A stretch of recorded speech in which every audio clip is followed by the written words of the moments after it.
الرحمن الرحیم اللہم صلی علی محمد النبی الأمی وعلی آلہ وسلم تسلیما۔ ایک مرتبہ سیدنا فاروق اعظم رضی اللہ تعالی عنہ شام کے دورے پر تشریف لے گئے، حمص کے علاقے میں پہنچے، وہاں کے سرداروں سے ملاقات ہوئی اور ان سے فرمایا کہ اس علاقے کے جتنے بھی غرباء اور مساکین ہیں ان کی ایک لسٹ بنا کر مجھے دو تاکہ میں بیت المال سے ان کی مدد کر سکوں۔ لوگوں نے لسٹ بنا کر حضرت کی خدمت میں پیش کی۔ فاروق اعظم نے جب اس لسٹ کو دیکھا کہ لسٹ کے سب سے پہلے نمبر پر سب سے اوپر ایک نام ہے حضرت سعید بن عامر رضی اللہ تعالی عنہ کا، آپ نے ازراہ تعجب پوچھ لیا کہ یہ کون ہیں؟ لوگوں نے بتایا کہ یہ ہمارے گورنر ہیں، اور تعجب ہوا، کہا گورنر کو تو سرکاری خزانے سے تنخواہ ملتی ہے، پھر یہ اتنے غریب کیوں ہیں؟ لوگوں نے بتایا کہ ان کی فیاضی، ان کی سخاوت ان کے پاس کچھ رہنے نہیں دیتی، ان کے پاس جو کچھ ہوتا ہے غرباء اور مساکین میں تقسیم کر دیتے ہیں۔ جب فاروق اعظم نے یہ بات سنی آپ دیدہ ہو گئے، مدینہ میں پہنچے، ایک قاصد کو تیار کیا، ایک خط لکھ کے اس کو دیا، 1000 دینار دیے اور کہا ملک شام میں جانا، حمص کے علاقے میں سعید بن عامر گورنر ہیں، ان کو میرا خط پیش کرنا، میرا سلام کہنا، یہ 1000 دینار ہیں، ان کی خدمت میں پیش کرنا، ان کو کہنا کہ یہ اپنی ضرورتوں کو اس سے پورا کرنا، یہ آپ کے ذاتی ہیں۔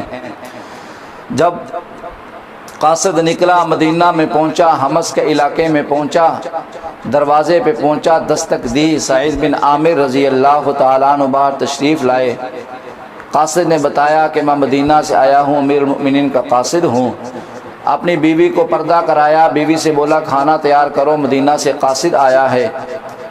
قاصد نے خط پیش کیا، سلام عرض کیا، اس کے بعد 1000 دینار کی تھیلی پیش کی۔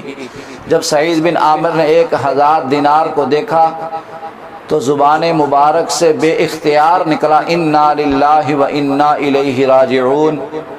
بیوی نے یہ کلمے سنے اور کہنے لگی خیر تو ہے، امیر المؤمنین کا انتقال تو نہیں ہو گیا؟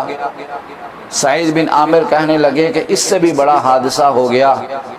بیوی نے کہا کوئی قیامت کی علامت ظاہر ہو چکی ہے، تو کہنے لگے کہ اس سے بھی بڑا حادثہ ہو گیا ہے۔ بیوی نے کہا بتاؤ تو صحیح پھر کیا ہوا؟ سعید بن عامر رضی اللہ تعالی عنہ نے فرمایا کہ میرے گھر میں دنیا کی دولت آ چکی ہے، میرے گھر میں فتنہ اور آزمائش آ چکی ہے، اس وجہ سے میں انا للہ و انا الیہ راجعون کہہ رہا ہوں۔ نیک بخت بیوی نے کہا کہ حضرت اس میں گھبرانے کی کون سی بات ہے؟ ہمارے حمص کے غرباء اور مساکین کیا ختم ہو چکے ہیں؟ اپنی ضرورت کے لیے رکھ لیں گے، باقی غرباء اور مساکین میں تقسیم کر دیں گے۔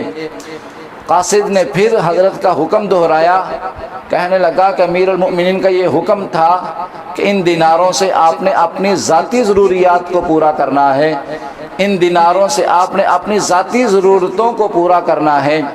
سعید بن عامر کہنے لگے کہ میں امیر المؤمنین کے حکم کی تعمیل کروں گا، اس سے اپنی ضرورتوں کو ہی پورا کروں گا، لیکن میری سب سے بڑی جو ضرورت ہے وہ یہ ہے کہ کل قیامت کے دن اللہ کے سامنے سرخرو ہو جاؤں، وہیں بیٹھے بیٹھے قاصد کی موجودگی میں 1000 دینار غرباء اور مساکین میں تقسیم کر دیا، تب جا کے دل کو اطمینان ہوا۔ اس واقعے سے ہمیں 4 چیزیں ملتی ہیں، 4 سبق ملتے ہیں، 4 اشارے ملتے ہیں۔ سب سے پہلی بات وہ یہ ہے کہ گورنر ہو کر بھی غریب ہونا۔ دوسری بات آپ کا زہد و تقوی۔ تیسری بات آپ کی بیوی کا بہترین آپ کو مشورہ۔ اور چوتھی بات ہماری سب سے بڑی ضرورت کون سی ہے؟